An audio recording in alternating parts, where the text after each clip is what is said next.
Oke, assalamualaikum warahmatullahi wabarakatuh. Kembali lagi ke channel gua ARC Vlog. Jadi kali ini kita akan mereview sebuah motor baru dari Honda, yaitu Vario yang 160 cc. Nah, motor ini baru saja keluar ya, punyanya tim Papan Bunga. Jadi motor ini mungkin baru sebulan ya Rom, baru sebulan keluar. Lalu kita bakalan nge-review nih motor, kalau apa bedanya dengan motor Vario yang lama, tipe sebelumnya gitu. Jadi kalau untuk tampilan itu dari lampu depannya itu berbeda secara desain, nah gitu. Terus lampu belakangnya pun berbeda, jadi motor ini terlihat lebih bongsor ya kelihatannya. Terus dia sistemnya sudah keyless, jadi nggak usah colok-colok lagi, tinggal dideketin aja, habis itu tinggal dihidupin. Terus untuk instrumen clusternya dia udah digital juga. Nah, kalau yang lama itu punya anak PKL si siapa namanya, anak PKL yang punya Vario, Agi ya kan, Algi 150. Nah, motor itu kan tergolong baru juga, tapi untuk bagian speedometernya udah mati.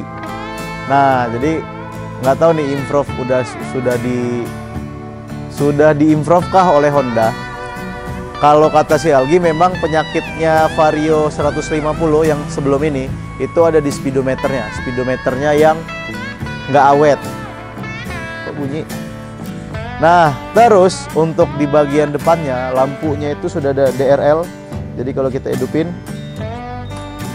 DRL-nya, nah DRL-nya hidup, ada DRL, dan semua lampunya itu sudah LED, dari lampu rem sampai headlampnya sudah LED. Ya, yang kemarin juga udah LED ya, yang 150 juga udah LED. Terus motor ini tuh tergolong irit. Tadi gue udah baca-baca bahwa 1 liter itu bisa, kalau misalkan agak boros, 1 liter itu bisa 49 kilo. Nah, kalau misalkan bawa motornya rada sopan, itu 1 liter bisa 56 kilo. Jadi motor ini walaupun cc-nya besar, tapi dia irit. Nah, akselerasinya, kalau lihat review-review sebelumnya, akselerasinya walaupun dia ini sama-sama kelasnya di motor PCX dan Aerox, tapi motor ini lebih bertenaga. Mungkin karena settingan dari mesinnya ya. Tapi untuk kekurangannya adalah dia nggak ada cover block. Jadi kalau misalkan ada posisi tidur yang tinggi sekali, itu bisa menyebabkan mentok dan menyebabkan jebol ya. Jadi saran saya kalau misalkan beli motor ini, mendingan beli cover aftermarketnya gitu. Tapi motor ini tingginya itu 144 mili, jadi kemungkinan untuk mentok itu kecil, kecuali polisi tidurnya polisi yang tidur beneran. Jadi dia bakal mentok. Kalau ini insya Allah lah nggak bakalan mentok. Oke. Nah, untuk di bagasinya dia lumayan besar, lebih besar daripada Soul GT ya. Jadi dia bisa naruh helm full face, itu muat gitu. Jadi untuk perabotan kayak tas itu juga bisa masuk. Jadi nggak usah khawatir untuk penyimpanan. Lalu selanjutnya, perbedaannya dari Vario 150, Vario yang sebelum ini, itu adalah adanya tempat charging HP. Nah, di sini ada charging HP, tuh, ada charging HP, dan penempatannya cukup safety karena dia ada cover penutup. Terus untuk traksinya, jadi motor ini tuh enak dibawa tegak, karena kalau misalkan kita menikung seperti pembalap MotoGP, itu kayak traksi di ban belakangnya itu loss, jadi mengakibatkan motor ini takutnya hilang kendali. Tapi kalau untuk rem itu dia udah fiturnya sudah ABS. Jadi kalau misalkan berkendara di jalan yang licin saat hujan itu insya Allah aman. Oke. Dah. Untuk bagian bannya itu dia ukurannya 100/80 ring 14 dan dia memakai ban federal gitu. Jadi bannya standar aja ya, bukan high performance untuk tikung menikung. Jadi kalau misalkan dalam keadaan standar, motor ini nggak cocok untuk bannya, nggak cocok untuk manuver-manuver ekstrim. Jadi nggak disarankan ya, daripada kebalik. Jadi mendingan standar-standar aja gitu. Kecuali kalian sudah ganti ban untuk menikung-menikung ekstrim gitu. Nah, terus selanjutnya motor ini dibanderol dengan harga 28 juta sampai 30 juta. Harga yang menurut gua masih terbilang agak mahal ya.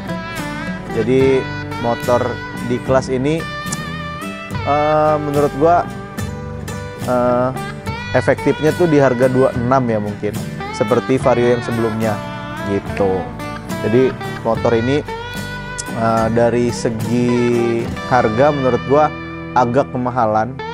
Terus fiturnya lumayan canggih, dia sudah keyless, lampunya sudah full LED, ada tempat fast charging, terus ada speedometernya sudah digital. Jadi kalau secara fitur itu sudah mantap, tampilannya juga menurut gue cakep. Cuman memelihara motor yang dengan cat doff seperti ini itu lebih sulit. Nah, jadi nyucinya agak pakai trik agar supaya doff-nya itu tetap terjaga gitu. Dan kebanyakan anak Vario itu malah dicat ulang, jadi nggak doff, jadi mengkilat gitu. Oke, paling itu aja review singkatnya. Kesimpulannya adalah kalau kalian pengen motor yang kencang, irit, tampilannya sporty, motor ini cocok untuk kalian yang menyukai motor kencang, irit, dan sporty, dan mempunyai akomodasi yang lumayan bagus gitu. Tapi kalau misalkan kalian mencari motor yang manuver-manuver, tikungan-tikungan ekstrim, itu motor ini kurang cocok gitu. Jadi dia memang cocoknya untuk dipakai tegak agar supaya traksi ban belakangnya tidak hilang gitu. Kalau untuk secara pengereman segala macam ya motor ini sudah oke lah. Pokoknya dengan harga 28 juta motor ini tergolong fiturnya tergolong cukup lengkap gitu. Oke, mungkin itu aja untuk mendukung channel ini agar kalian mendapatkan info-info terbaru soal otomotif. Kalian cukup like dan subscribe karena subscribe itu gratis. Oke, jangan lupa like dan subscribe. Sampai ketemu lagi di video selanjutnya. Bye.